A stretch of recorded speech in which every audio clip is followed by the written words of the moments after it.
2024 के चुनाव को लेकर तमाम सियासी दलों ने अपनी कमर कस ली है, चाहे आम आदमी पार्टी की बात करें, बीजेपी की बात करें, जेजेपी की बात करें या फिर कांग्रेस की बात करें, दूसरे तमाम दलों की बात करें। तमाम सियासी दलों ने बिसात एक तरह से बिछा सी दी है। और इस बीच लगातार चाहे बीजेपी के पन्ना प्रमुख सम्मेलनों की बात करें, आम आदमी पार्टी के द्वारा भी बिजली आंदोलन चलाया गया है, वहीं दूसरी तरफ जेजेपी के द्वारा भी इसी तरह के कार्यक्रम चलाए जा रहे हैं। बहरहाल कांग्रेस की जिस तरह से गुटबाजी सामने आ रही है और लगातार इस गुटबाजी को लेकर कहीं न कहीं हरियाणा के कृषि पशुपालन और मत्स्य विभाग के मंत्री जयप्रकाश दलाल चुटकी भी लेते आए हैं। सर, जिस तरह से आप लगातार इंडिया न्यूज़ के साथ बातचीत में साझा भी करते हैं ये बात कि कांग्रेस की लड़ाई अपनों से ही है, जब मैं एक सवाल पूछता हूं कि आपकी लड़ाई बीजेपी जो है वो किसके साथ फाइट में है, तो आप एक ही बात कहते हैं कि कांग्रेस की लड़ाई अपनों के साथ ही है। जिस तरह का माहौल है, जिस तरह की चर्चाएं हैं, क्या मानते हैं सर? देखिए, मैं तो पहले से ही कहता आया कि कांग्रेस को हराने के लिए कांग्रेस ही काफ़ी हैं। कांग्रेस कोई आम आदमी, गरीब आदमी की पार्टी नहीं है। ये प्रभावशाली परिवारों की पार्टी है और पार्टी में कब्जे का संघर्ष अब जारी है। आपने देखा होगा, सबसे छोटी सी बात है कि जिलाध्यक्ष बनाने, अभी तो टिकटें नहीं बटी। जिलाध्यक्ष बनाने के लिए किस तरह से हर ज़िले के अंदर एक दूसरे के साथ लड़ाई कर रहे हैं, तो ये अपना कब्जा स्थापित करना की लड़ाई लड़ रहे हैं। और जिस दिन इसकी इलेक्शन होंगे, टिकट बांटने की बात आएगी। हर कांग्रेस में होता क्या है कि 5 टिकट इस ग्रुप को दे दो, 5 टिकट इस परिवार को दे दो, 10 टिकट इसको दे दो। हर आदमी जिसको उसके टिकट के विरोधी को मिल जाती है तो उसको हराने में लग जाता है। और यही वजह है कि कांग्रेस हारती है। और इसी लड़ाई में कुछ प्रभावशाली परिवारों का हिस्सा है। गरीब आदमी समझ चुका है कि कांग्रेस में उनके लिए कोई जगह नहीं है। बीजेपी को कितना लाभ मिलेगा कांग्रेस की फूट का? लगातार जिस तरह की बातें सामने आती हैं सर कि बीजेपी की फाइट, कांग्रेस की फाइट, तो कितना लाभ मिलेगा? बीजेपी को तो आपने देखा ही है कि 2 लोकसभा पिछले चुनाव हो चुके, 2 बार विधानसभा के चुनाव हो चुके। और जो गरीब कल्याण की योजनाएं हैं, जो जनसाधारण के लिए काम किया है, जो किसानों के लिए काम किया है, उसी का परिणाम है कि मोदी जी की नीतियों से प्रभावित होकर के बीजेपी बार बार जिताते हैं लोग। इस बार भी मुझे पूरा भरोसा है कि बीजेपी की तरफ लोग जो हैं, जैसे पहले थे उससे भी ज़्यादा बढ़ चढ़ के बीजेपी का साथ देंगे। 4 रोज़ पहले हमने इसी जगह पर बात की थी सर। दिल्ली और पंजाब के मुख्यमंत्री भिवानी पहुंचने वाले थे। आपने कहा था कि अगर हरियाणा का, यानी दक्षिणी हरियाणा के हिस्से का SYL का पानी वो देते हैं तो आप खुद मुक्त कंठ से और दिल से जो है उनका स्वागत करेंगे। पानी की बात ही नहीं की गई सर, पानी का जिक्र ही नहीं किया गया। हाँ, जिन नेताओं से, उनके जो मातहत नेता थे, जो उनके पदाधिकारी थे, उनसे हमने बात की थी, चाहे चुनाव कैंपेन कमेटी की बात करें या फिर सीनियर वाइस प्रेसिडेंट की बात करें, दूसरे लोगों से हमने बात की थी। सीधे तौर पर कहना था कि केंद्र में अगर आम आदमी पार्टी की सरकार आएगी तभी हरियाणा के हिस्से का चुटकियों में पानी मिलेगा। क्या लगता है? देखिए, बड़े दुर्भाग्य की बात है कि भिवानी या दक्षिण हरियाणा, जहाँ किसानों का इलाका है, और इस इलाके में आकर के किसान की बात ना की जाए, किसान संबंधित विषय पर चर्चा ना हो, नहरी पानी की बात ना हो, किसानों को फसलों के दाम देने की बात ना हो, तो वो पार्टी कैसे स्थापित हो सकती है? तो मैं समझता हूँ कि केजरीवाल जी अपने जो है गुमराह करने की राजनीति करते हैं। वो दिल्ली की बात करते हैं कि हमने स्कूल बना दिए, हॉस्पिटल बना दिए, या ये कर दिया, वो कर दिया। सच्चाई ये है कि दिल्ली के अंदर स्कूल तो उनके पास थे ही नहीं। MCD के ज़्यादा स्कूल दिल्ली में MCD के थे। हॉस्पिटल दिल्ली में जो है पहले से ज़्यादा बने हुए हैं। कोरोना में उनकी पोल खुल गई थी। कोरोना के संकट के दौरान वहाँ के मरीज़ हिसार और भिवानी तक आए थे। ये हाल वहाँ पर था। तो हल्ला गुल्ला करके राजनीति करते रहते हैं। सच्चाई यह है, धरातल पर लोग समझ चुके हैं, उन्होंने कुछ परफॉर्म नहीं किया। और पंजाब के लोग भी बहुत दुखी हैं आम आदमी पार्टी को देकर। 1 नेशन 1 इलेक्शन की बजाय उन्होंने 1 नेशन 1 एजुकेशन की वकालत की थी मन से, खुले तौर पर। ये कहा था कि एक एजुकेशन मिलनी चाहिए। 1 नेशन इलेक्शन का क्या फ़ायदा है? आमजन को कोई फ़ायदा नहीं होगा। 1 इलेक्शन हो, 10 इलेक्शन हो, 100 इलेक्शन हो, किसी तरह कोई फ़ायदा नहीं होगा। JP दलाल साहब कितना इत्तेफाक रखते हैं इस बात से? नहीं, हमारी तो ध्यान जो है, भारतीय जनता पार्टी पहले ही नई शिक्षा नीति लाई है। जो अंग्रेज़ों के ज़माने के अंदर जो हमें बाबू बनाने की नीति थी, उसको हमने बदल दिया है। और हरियाणा पहला प्रदेश होगा कि जो सबसे पहले इस शिक्षा नीति को अपनाया। और हमारी जो केंद्र सरकार ने पहले ही शिक्षा की तरफ पूरा ध्यान दिया है। और इंफ्रास्ट्रक्चर की तरफ पूरा ध्यान दिया है, गरीब कल्याण की तरफ पूरा ध्यान दिया है। और सारे लोग ये समझते हैं कि कोरोना के संकट के वक्त जो प्रबंध भारतीय जनता पार्टी के शीर्ष नेता नरेंद्र मोदी जी ने किया, दुनिया इसको मानती है। 80 करोड़ लोगों को घर बैठे खाना दिया, दुनिया इसको मानती है।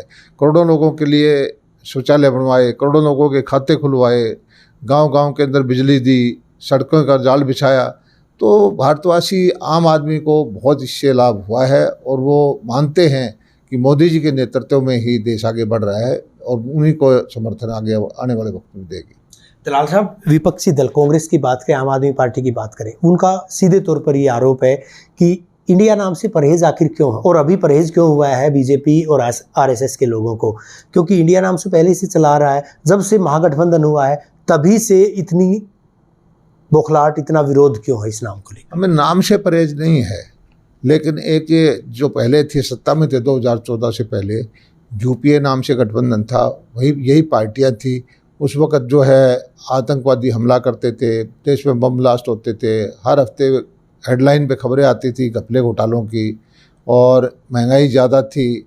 अब वही लोग जो है इंडिया नाम बना करके नए गठबंधन में आ गए, तो ये एक तरह से देशवासियों को भावनाओं से खिलवाड़ करने का नाम दिया है इन्होंने। ऐसा नाम इनको नहीं रखना चाहिए था। देश के नाम से जोड़ करके एक पॉलिटिकल पार्टी, वो पार्टी जिन्होंने बहुत घोटाले किए हों, बहुत घपले किए हों, और वो पार्टी अगर नाम बदल के आती है तो इस चीज़ पे एतराज़ है। पानी को लेकर कुछ प्रयास और किए जाएंगे अभी, क्योंकि आम आदमी पार्टी साफ तौर पर कह चुकी है, जिस तरह से जो बात कही गई कि जब वो सत्ता में आएंगे तभी पानी मिलेगा। एक बात और भी कही गई है, सत्ता में आएंगे तो एसवाईएल के पानी की भी जरूरत नहीं है, क्योंकि उसका स्वाद अलग नहीं है। पानी तो हम चुटकियों में देंगे, और इतना पानी देंगे ना केवल हरियाणा में बल्कि पूरे देश में जो है लबालब होंगे खेत। मैं समझता हूँ कि केजरीवाल जी ने जब सत्ता में आए थे अन्ना के आंदोलन में, तब कहा था कि मैं कभी राजनीति में नहीं आऊँगा। फिर जब उन्होंने पार्टी बनाई तब अन्ना को दरकिनार किया। कांग्रेस पार्टी पे जितने आरोप लगाए, बहुत सारे नेताओं पर आरोप लगाए, मानहानि के दावे बनाए, माफ़ी कोर्टों में जा कर के उससे बैकआउट हो गए। और कमाल की बात यह है, जिसको सबसे भ्रष्ट पार्टी बोलते थे, आज कांग्रेस के साथ गठबंधन करके सत्ता प्राप्ति की कोशिश कर रहे हैं। इन केजरीवाल जी को कम से कम हरियाणा के अंदर कोई गंभीरता से नहीं लेता, वो इनको समझ चुके हैं। अब वो कहते हैं कि मुझे देश की सत्ता चाहिए जब एसवाईएल का पानी मिलेगा। एसवाईएल का पानी तो पंजाब की सरकार को देनी है, लेने वाले हम हैं। नहर की ज़मीन एक्वायर थी, उसको बना के चालू कर दे, नहीं तो जो एग्जिस्टिंग नहर है उसमें पानी बढ़ा दे। उसमें देश की प्रधानमंत्री को क्या करना, दो प्रदेशों के बीच का मामला है, सुप्रीम कोर्ट का फैसला है, वो देना चाहे तो आज दे सकते हैं। एक अहम बात और भी कहते हैं कि फ्री चीज़ों से परहेज क्यों है बीजेपी वालों को। बीजेपी के नेता इस बात को लेकर क्यों विरोध करते हैं बार बार कि हरियाणा में हम फ्री बिजली देंगे, पंजाब में फ्री बिजली दे रहे हैं, दिल्ली में फ्री बिजली दे रहे हैं, तो हरियाणा में जो नेता हैं, मंत्री हैं, वो इस बात को लेकर विरोध के स्वर मुखरित क्यों किए हुए हैं? अगर उनको इस बात का विरोध है तो खुद की बिजली जो है फ्री क्यों नहीं छोड़ते, वो फ्री चीज़ें क्यों नहीं छोड़ते हैं? इस तरह के आरोप सरेआम जो है एक मंच के माध्यम से लगाए हैं। केजरीवाल जी बहुत ही स्मार्टनेस से एजेंडा सेट करने की कोशिश करते हैं, झूठ बोल के राजनीति करते हैं। वो ये नहीं बताते कि हम ये फ्री बिजली देने से इतना जो टैक्स फेयर का होगा वो पैसा कहाँ से आएगा। पंजाब में हाल क्या है, पंजाब में सैलरी देने का पैसा नहीं है। पंजाब में कहाँ उन्होंने जो वायदे किए थे वो कहाँ पूरे कर दिए। उन्होंने कहा था महिलाओं को 1-1 हज़ार रुपये देंगे, आज तक तो दिया नहीं। वो आगे बढ़ते रहते हैं और झूठा आश्वासन देते रहते हैं। और इस देश में जितने भी फ्री देने वाले लोग हैं वो सिर्फ कुर्सी की लड़ाई लड़ रहे हैं, उससे किसी जनता का भरोसा तोड़ने की बात करते हैं। जनता का भला उन्होंने नहीं किया, कोई फ्री उन्होंने देने का काम नहीं किया। चुनाव के परिप्रेक्ष्य में इस तरह की बयानबाजी, इन चीज़ों को किन मायने में आप लेते हैं? 2024 के चुनाव के लिए हालांकि तैयारियां, वो ये भी कहते हैं कि बीजेपी के जो पन्ना प्रमुखों के सम्मेलन आयोजित किए जा रहे हैं, हमारे पदाधिकारियों के शपथ ग्रहण समारोह उनसे बड़ी तादाद में हो रहे हैं, बीजेपी के पन्ने हमने फाड़ दिए हैं। देखिए, केजरीवाल जी का अभी भी चुनाव में हिस्सा लिया था, बाई इलेक्शन था आदमपुर का, और केजरीवाल जी खुद आए, भगवत मान जी को लेकर गए, बड़े बड़े दावे किए कि हम ये करेंगे वो करेंगे। जनता ने उनको रिजल्ट दिखा दिया। मैं नहीं समझता कि हरियाणा के अंदर किसी भी सीट पर केजरीवाल जी की पार्टी जमानत भी बचा पाएगी, क्योंकि हरियाणा के किसान को बहुत ज़्यादा इस बात का वो है गुस्सा है कि पाकिस्तान में पानी चला जाता है, लेकिन हरियाणा के किसानों के लिए हरियाणा का बेटा होने के बावजूद, दक्षिण हरियाणा की धरती में पला बसा होने के बावजूद उस हरियाणा को पानी देने की बात नहीं करते, तो यहाँ उनको कोई स्वीकार नहीं करेगा। वो कहते हैं कि पाकिस्तान को जाने वाला पानी तो प्रधानमंत्री यहाँ लेकर आए, प्रधानमंत्री जो है तुष्टिकरण की नीति अपनाए हुए हैं, उनकी सीधी सीधी बयानबाजी ये है। तो क्या लगता है कहाँ पानी का जो मामला है सर उलझा हुआ नहीं है पार्टियों की आपसी अंदरूनी कलह में? देखिए, ये जो सारा मामला है, पंजाब चाहे तो आज पानी दे सकता है, लेने वाले हरियाणा, देने वाला पंजाब, तीसरा पक्ष कहाँ से है? फैसला करने वाला सुप्रीम कोर्ट। अब वो मुद्दे को डाइवर्ट करने की कोशिश करते हैं, लेकिन हरियाणा का किसान, हरियाणा का आम नागरिक इस बात को समझता है। 56 साल से पानी क्यों नहीं आया? आम आदमी पार्टी की सरकार तो अभी बनी है पंजाब। 56 साल से नहीं आया, लेकिन आज हरियाणा का बेटा, उसके पास पंजाब की सत्ता उसके हाथ में है, दिल्ली की सत्ता उसके हाथ में है, तो आज पानी क्यों नहीं दिलवा रहा है, उसका जवाब दे।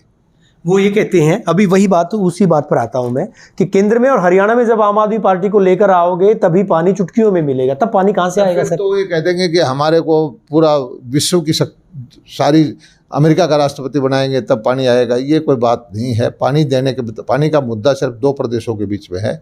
सुप्रीम कोर्ट ने आदेश दे रखा है, पंजाब ने देना है, हरियाणा ने लेना है, उसमें केंद्र में होना ना होना कहाँ मायना रखता है।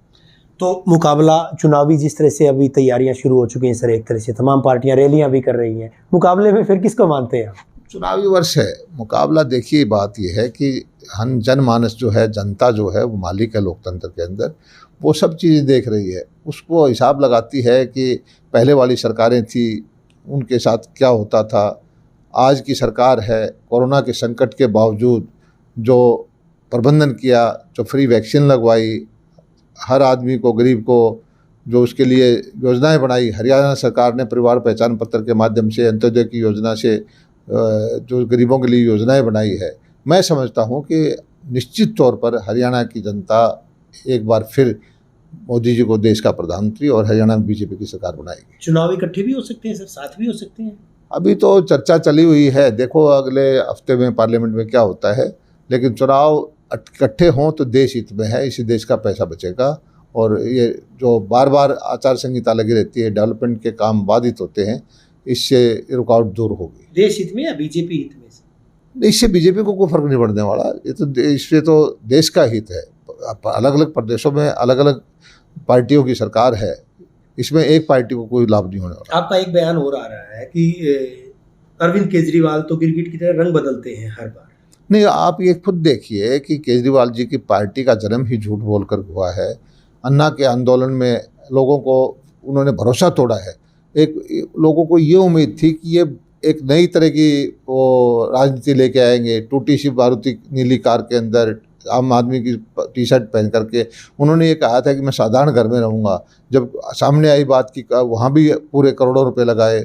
आज बड़े बड़े सारे जो कहा था उससे उल्टा चला। दिल्ली को एक कितना बड़ा शराब का घोटाला किया, मंत्री उनके सारे जेल में हैं, और जिन लोगों को कहा था कि मैं जेल में भेजूंगा उन लोगों से हाथ मिला के आज वो वोट मांगते हैं, तो लोग कैसे भरोसा करेंगे ऐसा? जेल की बात आपने शुरू की, बयान और आया केजरीवाल जी का कि जिन जिन लोगों ने जो है बीजेपी की नीतियों का विरोध किया, सत्येंद्र जैन की बात आई कि जो कुछ अस्पतालों की बात थी दिल्ली में, वो अस्पताल जो है वो चलाना चाहते थे, प्राइवेट को बढ़ावा देना चाहते थे, इसलिए सत्येंद्र जैन को अंदर डालने की बात कही गई। दूसरी बात, शिक्षा के मामले में प्राइवेट स्कूलों को बढ़ावा देने की बात कही गई थी, इस वजह से कहीं ना कहीं उसका विरोध किया गया था सिसोदिया द्वारा, इस वजह से उनको अंदर डाल दिया गया था, और ऑफर भी आया था उनके पास कि अगर वो विड्रॉ करते हैं तो उनको जो है उनकी जमानत करवा दी जाएगी। देखिए, इस देश में कानून का शासन है, न्यायपालिका है, न्यायपालिका सब देखती है। अगर ऐसी बात हो तो न्यायपालिका तुरंत उसको बाहर कर देती। पिछले कितने महीनों से उनके उप मुख्यमंत्री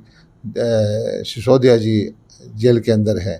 अगर शराब का घोटाला ना किया होता तो इस देश में क्या आप न्यायपालिका के ऊपर भरोसा नहीं करते? तो ये चीज़ जो है केजरीवाल जी की आदत है, अटेंशन डाइवर्ट करो और मुद्दों से भटकाओ, और जो अपने गुनाह किए हैं, अपनी पार्टी के गलत काम किए हैं, उन लोगों को उस बात पे चर्चा ही ना करो।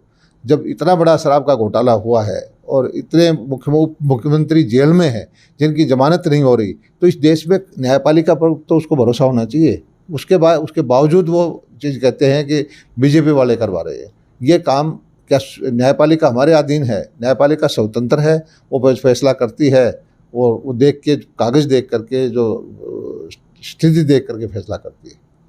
हरियाणा में बलराज कुंडू ने, हालांकि सवाल जो है इस स्तर की अगर मैं बात करूं, बलराज कुंडू ने नई पार्टी बनाई, उसका कितना असर पड़ेगा? अब वो तो आने वाले चुनाव बताएंगे। जितने भी पार्टी बना रहे हैं हम उसको भी बधाई देते हैं। और भी पार्टी अब होता आएंगी, बहुत सारे कैंडिडेट आएंगे। लोकतंत्र में सभी को अधिकार है, अपनी बात कहने का अधिकार है, चुनाव लड़ने का अधिकार है और ज़्यादा से ज़्यादा लोग इसमें होते भाग ले रहे हैं। और भी हो सकता है बहुत सारी पार्टियाँ बने और वो मैदान में आए। शुक्रिया हमसे बात करने के लिए। जेपी दलाल हरियाणा के कृषि पशुपालन एवं मत्स्य विभाग के मंत्री और लगातार एक बात कहते आए हैं कि कांग्रेस की जो फूट है अभी फिलहाल जो है टिकट वितरण तक की बात नहीं आई है, बल्कि अभी तो ऑब्जर्वर्स पार्टी संगठन के लिए, पार्टी संगठन को तैयार करने के मकसद से, जिला अध्यक्षों की नियुक्ति करने के मकसद से हर जिले में जा रहे हैं। वहां जब जूतियों में इस तरह से खीर बट रही है तो आने वाले दिनों में जब टिकट वितरण की बात आएगी तो इसी तरह से और लड़ाई बढ़ेगी।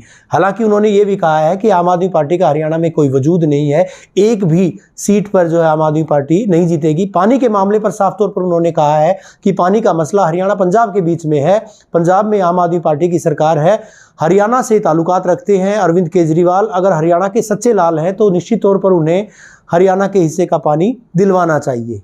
वीडियो जर्नलिस्ट सुमित अवस्थी के साथ रवि जांगड़ा, इंडिया न्यूज़, हरियाणा।